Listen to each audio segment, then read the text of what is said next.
okay. All right, so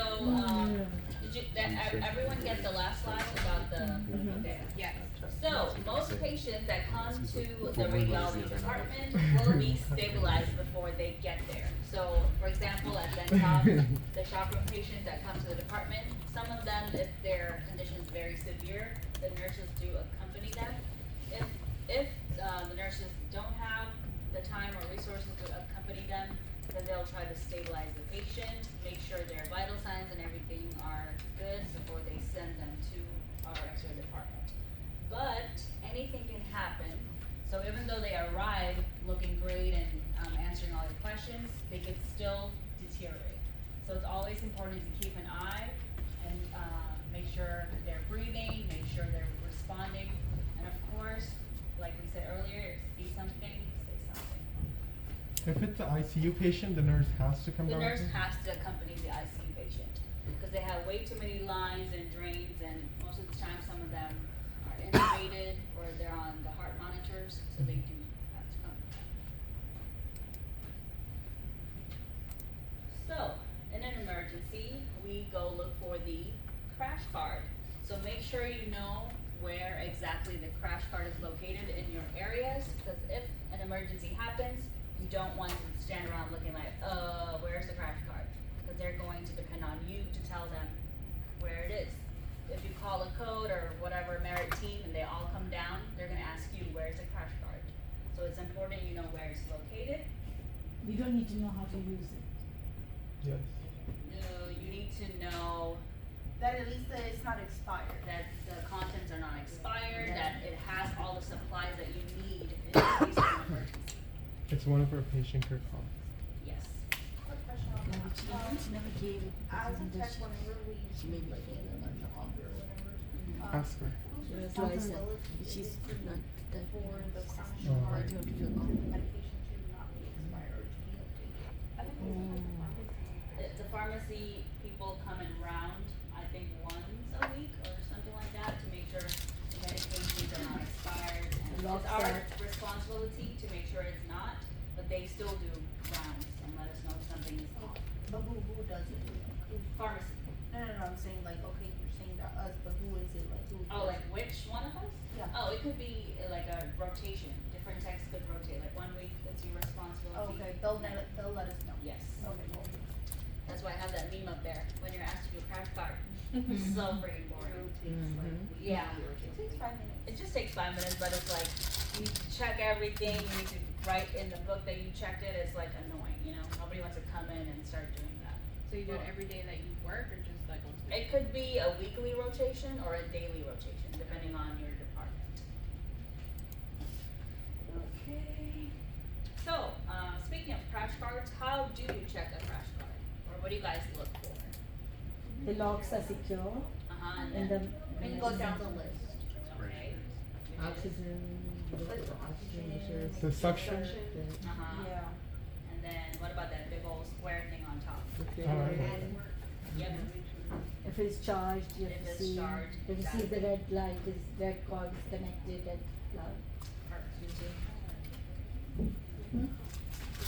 So, these are some of the contents on a crash card. We have oxygen, we have wall mounted suction, and we obviously have the AED, very important, right?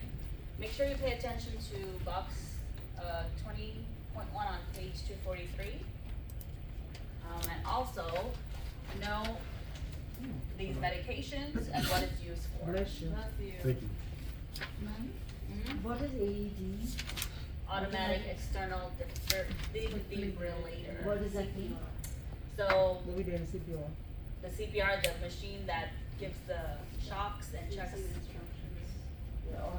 Just to give, just to activate your electrical impulse in the blood. Correct. In the, not blood, in the In the heart. heart.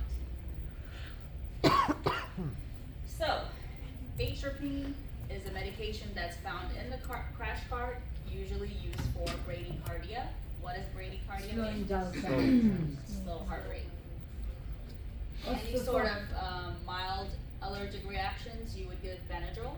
That's another name for it, or the correct name for it. Diphenhydramine. Dopamine is a medication that improves your blood flow and cardiac output. So for patients that have any sort of shock and their blood pressure is very low, you would give that. And then of course epinephrine for very severe allergies. What was the name for the severe anaphylaxis? And for cardiac arrest. And then norepinephrine is for shock. What do you mean not for shock? It's a different one. It's a different medication that's used to treat any sort of shock in patients. We'll go over that in a second. Electric shock? Or just, No, it's Like a trauma. constant shocks. shock that happens internally.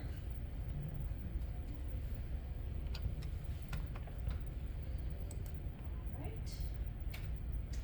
So AEDs, we have two different kinds, the fully automatic one and then a semi-automatic one. What do you think the difference is in the two? The computer's assistance, or like how much you have to do as the tech or bystander or whatever. True. So the fully automatic one is going to verbally tell you patient needs a shock and it's going to deliver the shock to the patient. For the semi-automatic one, it's going to tell you patient needs a shock and then you have to manually push a button for it to deliver the shock. Okay? So there's two types of AEDs. So head injuries. Oftentimes we might get patients with a lot of head trauma from whatever reason they fell or they got in a car wreck, whatever the case is. So it's not our job to determine what type of head injury it is, but it is our job to know whether it's severe or less severe based on how conscious they are. So we have to keep an eye on the levels of consciousness. And these are the 4 levels. Number 1, we have alert and conscious. These are the patients that come in, they can tell you what their birthday is, what day it is, where they are, they're aware of what's going on. Number 2 is drowsy. They're kind of falling in and out of sleep. You kind of have to wake them up to ask them questions, to tell you their name, date of birth. Unconscious, they're basically not going to respond to your verbal questions, but they may respond to painful stimuli. Like if you were to pinch them or shake them vigorously, they might respond. And then number 4, comatose, they're not going to respond to any stimuli, verbal or nonverbal.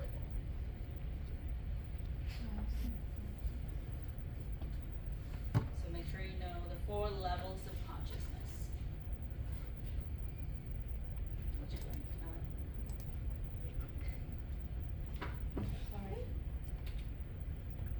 Sorry. And this is just an FYI, it's not going to be on the test. So 20% of brain injuries are caused by traffic accidents. 19% is because they got into it with somebody and they got hit in the head. So a lot of those have been during portables. Oh wow. A bunch of prisoners. Oh yeah, that makes sense. And then 20% is falls, 11% assaults, and then other reasons. Yesterday, I talked to a person, Mhm. and I felt so bad, cause it's like you hear about it, but I've never seen you in person. And he was like, I was like, what's going on? He Yeah. was homeless, it was crazy, I was scared. I was like, oh no. So it's very important to know your patient. So you assess them as soon as they come in through the door, right? Make sure they don't have a fall wristband on. Make sure they're alert and oriented. Make sure they're able to stand and able to cooperate with you in your X-rays. Make sure you keep an eye, especially if they're ICU patients or shock room patients, keep an eye on their, vital signs, how responsive they are versus non-responsive. And then if they have a head injury, we have to keep an eye on them to make sure that their consciousness does not get worse. Because if it's getting worse, that means their head injury is getting worse. So what are some signs that it's getting worse? They may appear more irritated, more lethargic. What do you think lethargic? Tired. Falling asleep, very unmotivated, indifferent. Pulse rate has slowed down, and their breathing also changes. So if anything changes, of course, we notify someone immediately.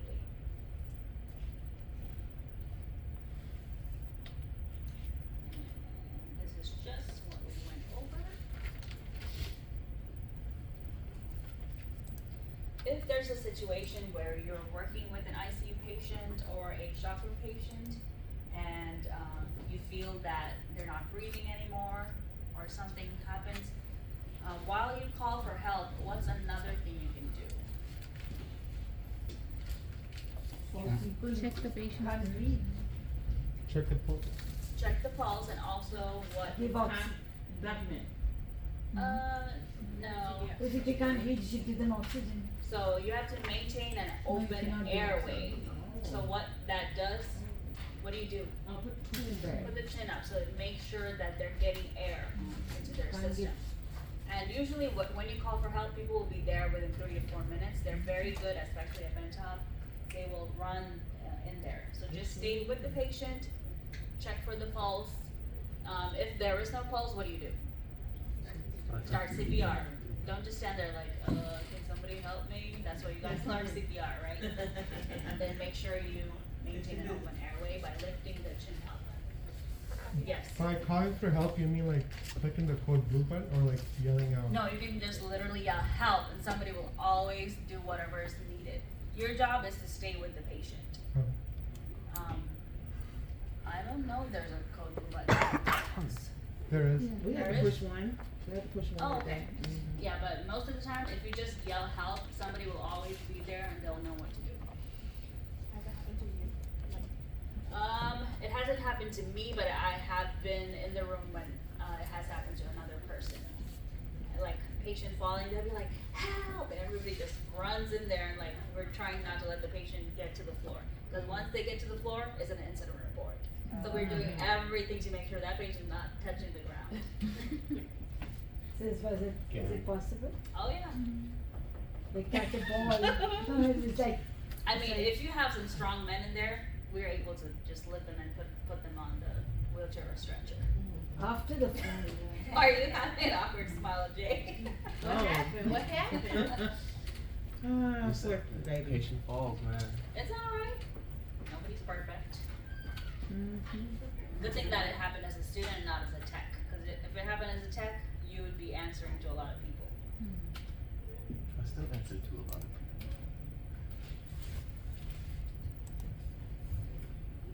So these are the signs in those situations, and then this would be our response. So maintain open airway, try not to move the patient. Obviously, your x-ray is gonna stop, right? You're still not gonna be like, oh, let me do this chest x-ray real quick. And then get help ASAP. I'm like, wait. I mean, my plate is under here, so might as well just. Might as well. Wait, you said hi. Hold your breath. Don't move. I didn't do all this work. Oh, for nothing. what if they're not breathing? You Oh tell my them to god, I hold your have a breath. hilarious story to Ooh, tell you do guys. tell. So this was at MD Anderson, and my coworker Quinn, he is a character, okay? He's like a chubby Asian guy, he's just hilarious. Him and I used to be like partners in going to do portables. Anytime he would go to portables, I would join him. Anytime I had portables, he would join me. And we were up on the ICU floor, floor 7. And you know those patients, most of them are intubated, so they're not gonna speak to us. So he was one of those examples of a what you should not do as a tech, okay? I love him, but terrible. So he would just walk in there, not double check the wristband or anything. He would just look at the room number, 702. So okay, let's go to the X-ray. He wouldn't verify that it was correct or whatever. So you know, doctors make mistakes. They order X-rays on the wrong patient sometimes. So they ordered an X-ray on this room. I think cleaning the machine or something outside. He just walked in. The patient's family member was sitting at the bed, and she had like lit some candles or whatever.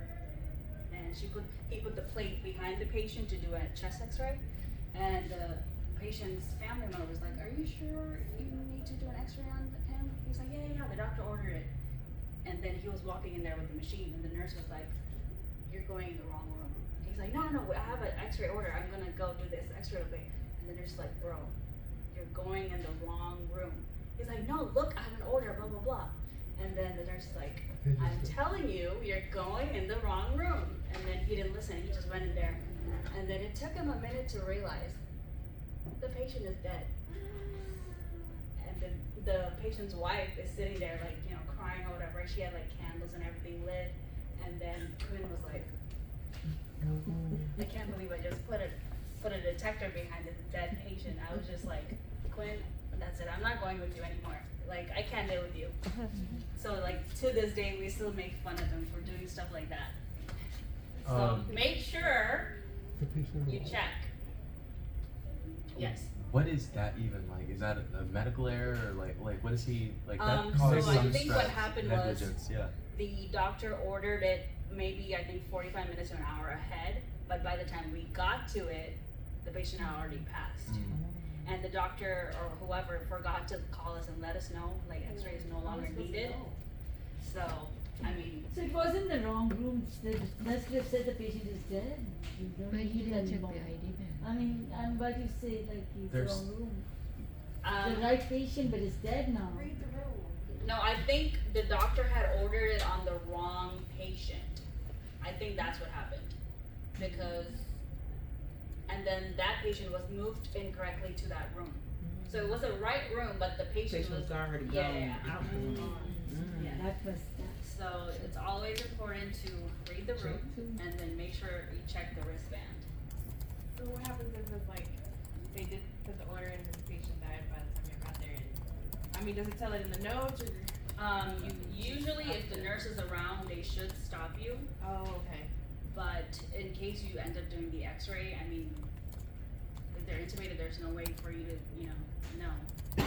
But usually they would call the department and let you X-ray is canceled. And if you have good coworkers, they will like text you or call you and be like, "Hey, G7 blah blah blah is canceled." Oh, okay. So That'll mean the nurse is telling him. yeah, but it would happen to him because he's always getting in trouble. Do you think He it's still? would always like take X-rays of the wrong body part or something, and we have a way of fixing that issue before it's sent to PACS, or like taking an X-ray but under the wrong patient. So he'll pull up a session, but it's for somebody else. Oh. But we have a way of like fixing it on CareScreen machines. So he would always have me like fixing his problems. So Larry was a student from the Benton. No, he's not a student. He's a tech. He was appointed at the Benton. He's just a very So you really don't have to be that great to be a terrible tech patient student. here. Yeah. You don't have to be great. What? What was your You question? don't have to know anything. Bro, it's like So no too much filter to today. be. No, that's why he would always get in trouble and written up because we would do stuff like that. Like even though he Can't be like You do, Like, you let trouble, yeah. Come to think of it and then why Yeah. did you, they don't realize. if it goes to PACS and Not it gets to the surprised, radiologist, brother. that's a write up. Yeah. So And you, then too many write ups and you're fired. Do you lose your license? But because of the Co-workers. minor issues like doing x-rays under the wrong folder, we're able to fix it and put it in the right folder before it gets to the radiologist. That's how we were able to escape. Oh my goodness. Meaning right folded was for somebody, something else. Yeah, like he would pull up somebody else's accession number and there should be x-ray under there. He just wouldn't pay attention. He does not pay attention. Yeah. it's like a copy and paste that he did. Yeah, something like that, yeah. But if you ever do the incorrect patient, like you did an x-ray on a patient that didn't need the x-ray at all, you're screwed. Bye-bye. Dang. Okay, well, I'm gonna wrap that up over there. Slide 19. Any questions so far over what we went over? No. What's the next slide? You said any questions. Bye, Emily. Bye. That was it? That was it. Oh, okay. That's the whole chapter. Is it 5 Oh, slides. no, the